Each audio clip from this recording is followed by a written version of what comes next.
sejahtera. Perkenalkan, saya Dr. Mayan dari Rumah Vaksinasi Pondok Gede. Pada kesempatan kali ini, saya ingin berbagi informasi mengenai pertusis. Pertusis yang biasa kita kenal dengan batuk rejan atau batuk 100 hari adalah penyakit infeksi saluran pernafasan.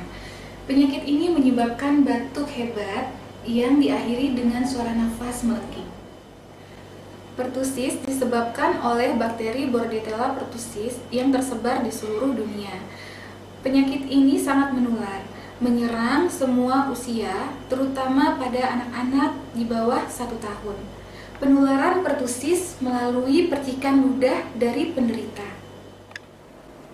Gejala pertusis diawali dengan flu ringan berupa bersin, demam ringan, menurunnya nafsu makan, dan batuk.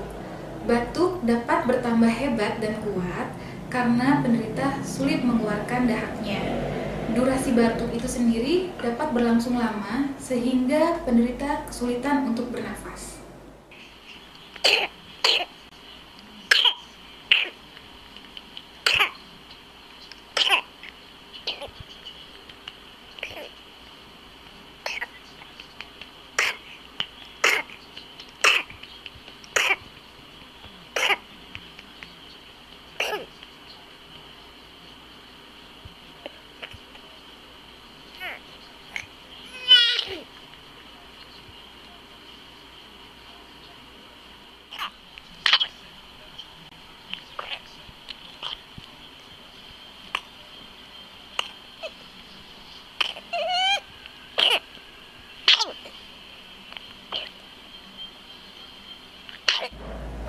Pada kasus yang berat, penderita bisa mengalami henti nafas yang bisa menyebabkan kematian.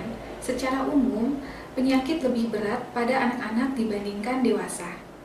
Berdasarkan data WHO pada tahun 2012, terdapat sekitar 200.868 kasus pertusis.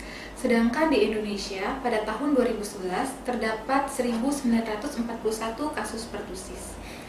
Untuk melindungi anak-anak dari pertusis, Ikatan Dokter Anak Indonesia merekomendasikan pemberian vaksinasi sebanyak 5 kali, yaitu pada usia 2 bulan, 4 bulan, 6 bulan, dan diulang pada usia 15-18 bulan dan 5 tahun. Vaksinasi cara terbaik untuk mencegah pertusis, maka lakukanlah vaksinasi secara lengkap dan teratur. Terima kasih, semoga bermanfaat. Wassalamualaikum warahmatullahi wabarakatuh.